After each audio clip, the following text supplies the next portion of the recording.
साथियों, कल रात को 63 दिन के बाद भारत जोड़ो न्याय यात्रा संपन्न हुआ। मुंबई डॉक्टर अंबेडकर स्मारक चैत्य भूमि में ये उचित था कि भारत जोड़ो न्याय यात्रा वहीं समाप्त हो जो पवित्र स्थान है, जो ऐतिहासिक स्थान बन गया है, चैत्य भूमि डॉक्टर अंबेडकर, बाबा साहब अंबेडकर के स्मारक पर। क्योंकि हमारे संविधान के प्रस्तावना का पहला लाइन कहता है सामाजिक, आर्थिक और राजनीतिक न्याय, और इसी को लेकर राहुल गांधी जी ने भारत जोड़ो न्याय यात्रा की शुरुआत 14 जनवरी को तोबाल, मणिपुर से किया था। ऐसे समय पर जब हमारे संविधान पर आक्रमण हो रहा है, हमारे संवैधानिक संस्थाओं को पक्षपात बनाया गया है, उनको कमजोर किया गया है, ऐसे समय में संकल्प लेना कल रात को राहुल जी और उनके साथ 70 और लोग हमारे संविधान की प्रस्तावना पढ़े। ऐसे समय में जब संविधान खतरे में है और बात हो रही है बाबा साहब अंबेडकर की संविधान को हटाकर एक नए संविधान बनाने की, तो बड़ा उचित है कि कल भारत जोड़ो न्याय यात्रा का संपन्न होना डॉक्टर अंबेडकर स्मारक में, मैं समझता हूं वो अलग से एक विशेष महत्व रखता है। करीब 6300 किलोमीटर लंबा भारत जोड़ो न्याय यात्रा था। 106 जिले कवर हुए और जैसा कि मैंने कहा तोबाल से शुरू हुआ 14 जनवरी को और समाप्ति हुई 16 मार्च को मुंबई में। भारत जोड़ो यात्रा, आपको याद होगा, करीब 140 दिन पद यात्रा था भारत जोड़ो यात्रा का, और भारत जोड़ो यात्रा की शुरुआत कन्याकुमारी से हुई और वो श्रीनगर तक पहुंचा, और कन्याकुमारी से लेकर श्रीनगर तक 75 जिले कवर हुए थे। यानी कि भारत जोड़ो यात्रा में 75 जिले और भारत जोड़ो न्याय यात्रा में 106 जिले। तो कुल मिलाकर राहुल जी ने इन दो यात्राओं में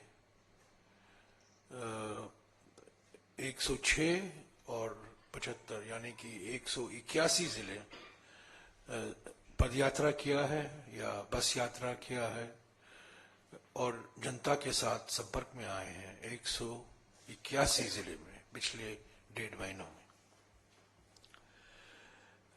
भारत जोड़ो न्याय यात्रा का नारा राहुल जी ने खुद ही दिया था, जो उन्होंने भारत जोड़ो न्याय यात्रा के समय दोहराया।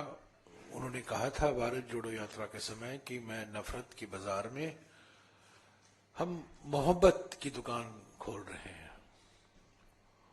वो नारा उन्होंने दोहराया और ये भी कहा भारत जोड़ो न्याय यात्रा के समय कि अन्याय के अंधकार में हम न्याय का दिया जलाने निकले हुए हैं। और किस प्रकार का न्याय? 5 न्याय: नारी न्याय, युवा न्याय, किसान न्याय, श्रमिक न्याय और हिस्सेदारी न्याय। और इन 5 न्याय को लेकर कांग्रेस अध्यक्ष मल्लिकार्जुन खड़गे जी और राहुल जी ने हर एक न्याय के संदर्भ में कांग्रेस पार्टी की 5 गारंटियां दी हैं। ये जानकारी कांग्रेस अध्यक्ष जी ने दिया है, राहुल जी ने दिया है। ये चार्ट में आपको भिजवा दूंगा। एक पेज में सारे 5 न्याय आपको दिखाई देंगे और हर एक न्याय को लेकर जो 5 गारंटियां हैं कांग्रेस पार्टी की ओर से, कांग्रेस नेतृत्व की ओर से, कांग्रेस अध्यक्ष की ओर से, राहुल जी की ओर से जो किए गए हैं, वो इसमें जानकारी दी गई है। तो कुल मिलाकर जो 2024 के चुनाव हम 5 साल के लिए जनादेश मांग रहे हैं, 5 न्याय के आधार पर, 25 गारंटियों के आधार पर। तो 5-5-25 यही हमारी चुनावी रणनीति है। 5 साल के लिए जनादेश, 5 न्याय को देने के लिए जनादेश, 25 गारंटियों को पूरे करने के लिए जनादेश। तो ये रहा भारत जोड़ो न्याय यात्रा को लेकर जो मैं आपको जानकारी देने वाला था।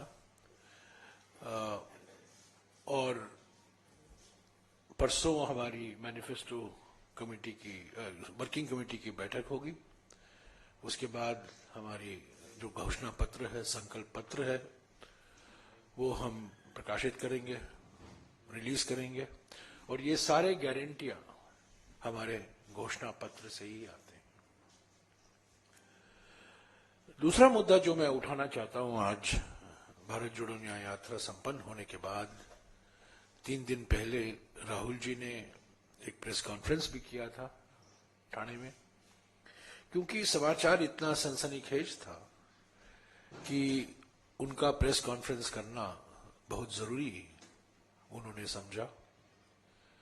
इलेक्टोरल बॉन्ड को लेकर जो जानकारी निकली है और पिछले 3 दिन से निकल रहे हैं अलग अलग अखबारों में, अलग अलग डिजिटल साइट में। हालांकि मेन स्ट्रीम मीडिया ने तो इसका तो पूरा नजरअंदाज किया है, पर कुछ साहसी वेबसाइट हैं, कुछ साहसी अखबार हैं जहां इस जानकारी का विश्लेषण किया जा रहा है। और जैसा कि मैंने 2 दिन पहले भी कहा है, मैं फिर से दोहराऊंगा कि ये जो कंपनी की लिस्ट आई है और शीघ्र ही इलेक्टोरल बॉन्ड का यूनिक नंबर होता है वो भी निकल आएगा, ताकि मैचिंग हो सकता है कौन सा बॉन्ड किस पार्टी को गया है। पर मोटे तौर से अभी पता चल गया है कि करीब 6,000 करोड़ रुपया बीजेपी को ही गया है। करीब 6,000 करोड़ रुपया, 6,000 से भी ज्यादा बीजेपी को गया है। कांग्रेस तीसरे नंबर पर है, करीब 1,400 करोड़ कांग्रेस को भी मिला है। टीएमसी दूसरे नंबर पर है, बीजेडी है, डीएमके है, वाईएसआरसीपी है, सभी पार्टियां हैं। पर ये अगर आप ये कंपनियों की लिस्ट देखें, मैंने विश्लेषण किया काफी गहराई में, मैंने खुद विश्लेषण किया रात भर 3 दिन पहले, और मुझे 4 चीजें दिखाई दी इन लिस्टों में, और इसका मैं मिसाल देते रहूंगा आपको। और ये छप भी रहा है कुछ कुछ अखबारों में, इसमें कोई राज नहीं है क्योंकि सब जानकारी अब ये निकल आई है। पहला रास्ता जो प्रधानमंत्री ने ढूंढ निकाला है, चंदा दो धंधा लो, ये तो पहला सबसे बड़ा सबसे महत्वपूर्ण रास्ता है। चंदा दो धंधा लो। कई ऐसे कंपनियां हैं, सैकड़ों कंपनियां हैं जिन्होंने चंदा दिया है, पहले बीजेपी को चंदा नहीं दिया करते थे, जिन्होंने बीजेपी को चंदा दिया है और उनको धंधा मिला है। बड़े बड़े कॉन्ट्रैक्ट मिले हैं, हाईवे प्रोजेक्ट मिले हैं, रेल प्रोजेक्ट मिले हैं, टनल प्रोजेक्ट मिले हैं, बिजली के घर, अलग अलग क्षेत्रों में इंफ्रास्ट्रक्चर के, खास तौर से इंफ्रास्ट्रक्चर के सेक्टर में उनको प्रोजेक्ट मिला है। दूसरा रास्ता है हफ्ता वसूली।